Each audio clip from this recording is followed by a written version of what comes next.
In this update, I'd like to talk about the solo mode. There's a couple of ways you can go on about creating a solo mode for a board game. Which one have you ended up with? So initially, Project L solo variant was designed as a beat your own score.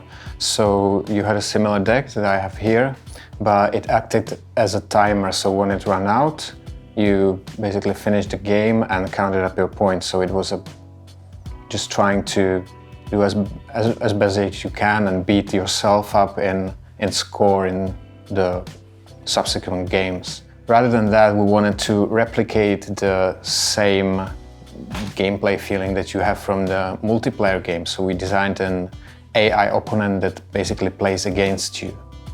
And how does the AI opponent work? You have a single deck created of 15 white puzzles and 10 black puzzles underneath them. You set up this grid and you play the game just like you would in a normal multiplayer game. However, when you finish a round, the AI plays and they always take the highest valued puzzle in the grid. So, for example, this one. Now, you can actually influence it when during the game there are these locks above the puzzles, above the puzzle grids. So whenever there is any of the grids locked, the AI cannot take puzzles from them. So for example, if the game state was like this, the AI would only have these puzzles available. So you can shift them around, or you can even try to lock all the columns so the AI cannot take a turn. How did you end up with the number 15, was it? That was a lot of trial and error, because we ended up with 15 white puzzles and 10 black puzzles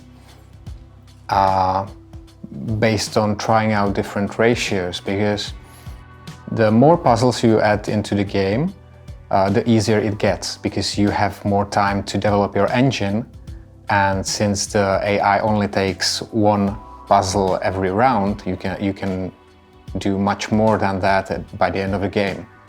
And also, the more white puzzles there are in the deck, the easier it gets, because they're not for so many points. So when the AI takes one, you don't really care, but you need them to get your engine going, because it's easier to get new pieces from the white puzzles.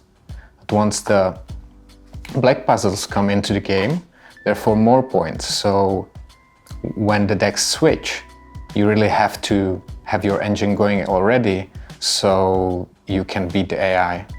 Okay. Do you think this is essential, playing solo, to get better in the multiplayer variant? Not necessarily, but it might be harder to beat the solo than a living opponent, because if we're both new to the game, then we both make mistakes and we play around the same level.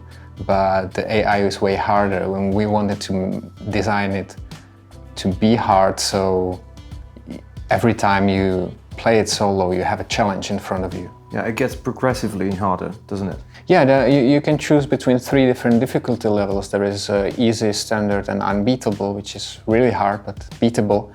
And we basically wanted to make the solo game hard, so whenever you want to play the game, it will be a challenge for you. Okay. Thanks. Thanks.